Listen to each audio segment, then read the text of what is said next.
ഈശംശിക്ക് സ്തുതിയായിരിക്കട്ടെ. ഹല്ലേലൂയ. മത്തായി 11:15 ചെവിയുള്ളവൻ കേൾക്കട്ടെ. Hallelujah. Ave Maria. കേരളത്തിലെ ഒരു എത്തിയിസ്റ്റ് പബ്ലിക് വേദിയിൽ നിന്ന് ഇങ്ങനെ പറയുന്നത് ഞാൻ കേട്ടു. കരിങ്കുട്ടി സ്വാമിയും അന്തോസ് പുണ്യാളനും ഒരേപോലത്തെ ആളുകളാണ്. അവര് രണ്ടുപേരും കാണാതായിട്ടുള്ള സാധനങ്ങൾ കണ്ടുപിടിച്ചു കൊടുക്കുന്ന ആളുകളാണെന്ന് പറയുന്നത് ഞാൻ കേട്ടു. ഈശോയും അന്തോസ് പുണ്യാളനും ഹിസ്റ്ററിക്കൽ പേഴ്സൺസ് ആണ്. അവർ ചരിത്ര പുരുഷന്മാരാണ്. അന്തോസ് പുണ്യാളന്റെ തിരുശേഷിപ്പ് ഇപ്പോഴും നമുക്ക് കാണാൻ പറ്റും. അന്തോസ് പുണ്യാളന്റെ നാവാണ് ഇപ്പോഴും അവശേഷിക്കുന്നത്.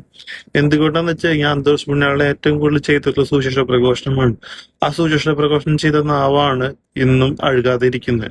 അന്തോസ് പുണ്യാളന്റെ അടുത്ത് നമ്മൾ പോയി പ്രാർത്ഥിച്ചു കഴിഞ്ഞാൽ അന്തോസ് പുണ്യാൾ നമ്മളെ കൊണ്ട് അടുപ്പിക്കുന്നത് ഈശോയിലാണ്. അതുപോലെ തന്നെ ഈശോയോട് കൂടെയുള്ള നിത്യതയിലേക്കാണ്.